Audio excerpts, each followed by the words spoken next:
you already saw yesterday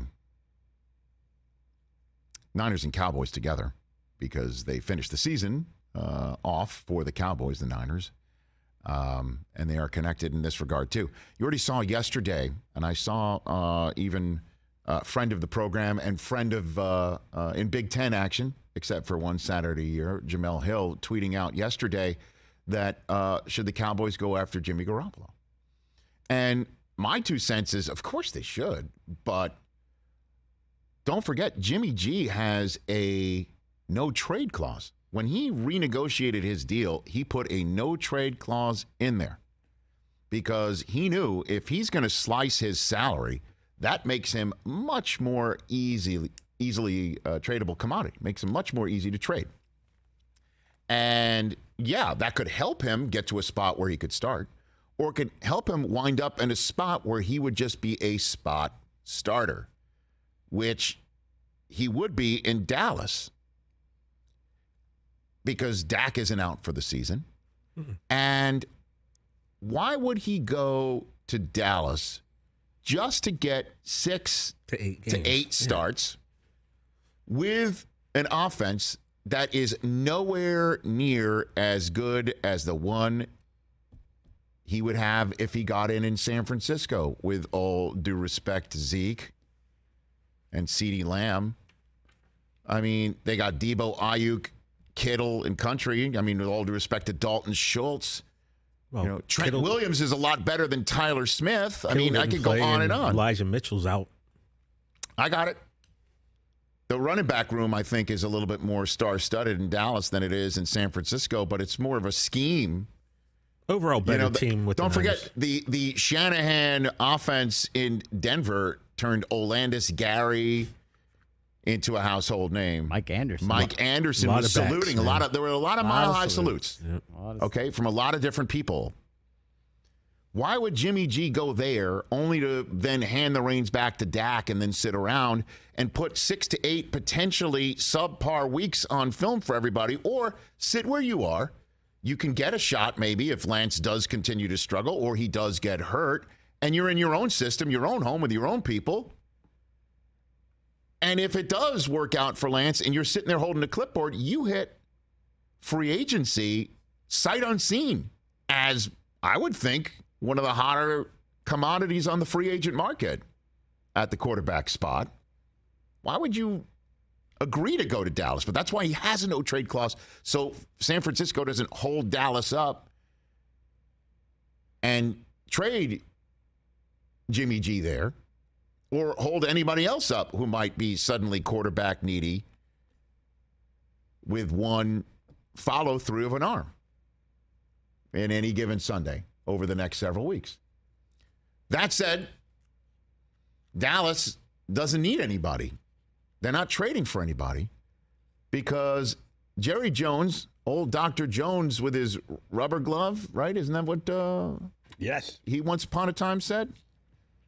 He occasionally plays, doctor, or I guess his staff in the white cowboy hat will tell him, filter up to the top floor at the Star, hey, Dak's not as bad as it seems.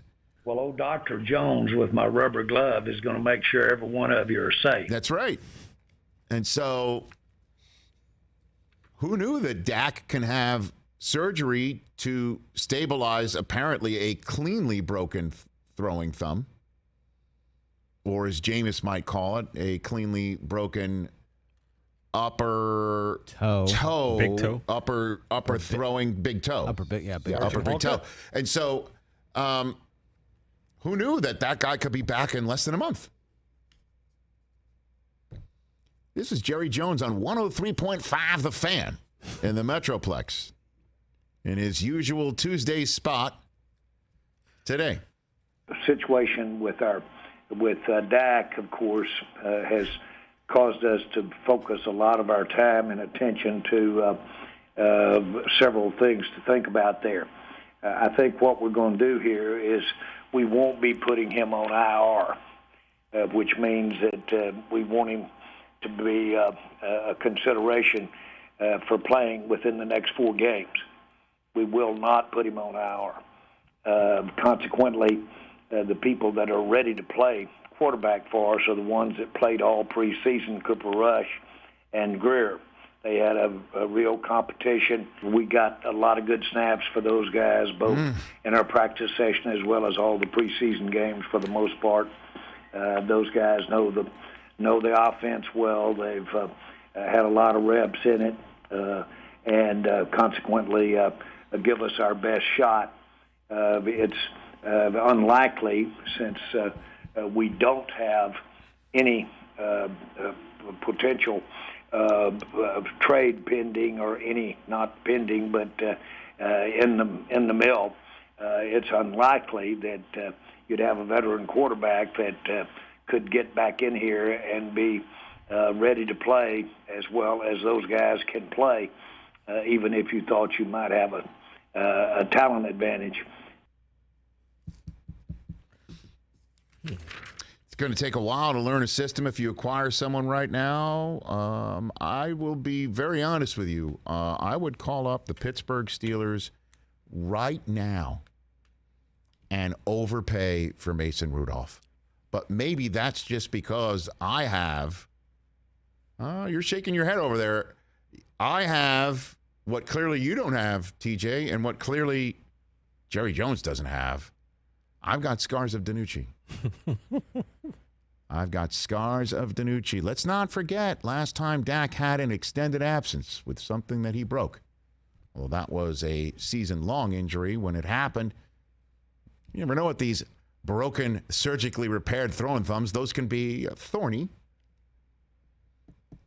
But don't forget, Andy Dalton stepped in there, and all of a sudden he gets concussed, and he's knocked out, and Ben DiNucci, right? Is he a James Madison guy, right? James Madison. That's right. Yeah. We're not talking about any founding father stuff. We're talking about James Madison University football powerhouse sending Ben DiNucci to suddenly.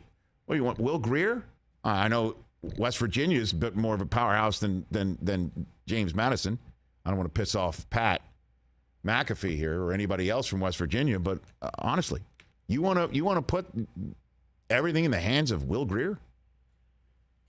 Because you said good competition, and also in the whole Cooper Rush, hey man, he beat the Vikings. That was one game, and he threw to Amari Cooper, who's not walking through that door to win the game. Michael Gallup's not walking through that door because he's not back yet from a knee injury. Cedric Wilson's not walking through that door. He's in Miami. I guess Noah Brown's walking through the door. The Bucs let him just go off. What do we care? We'll just put 3 guys around CeeDee Lamb and stop him. Make sure Dalton Schultz doesn't go off either, because who else is going to hurt us? But you're afraid, like, really. The Bengals are currently right now in their defensive meeting rooms circling Cooper Rush. Is that what they're doing? And you say you're shaking your head. You don't want Mason Rudolph, huh?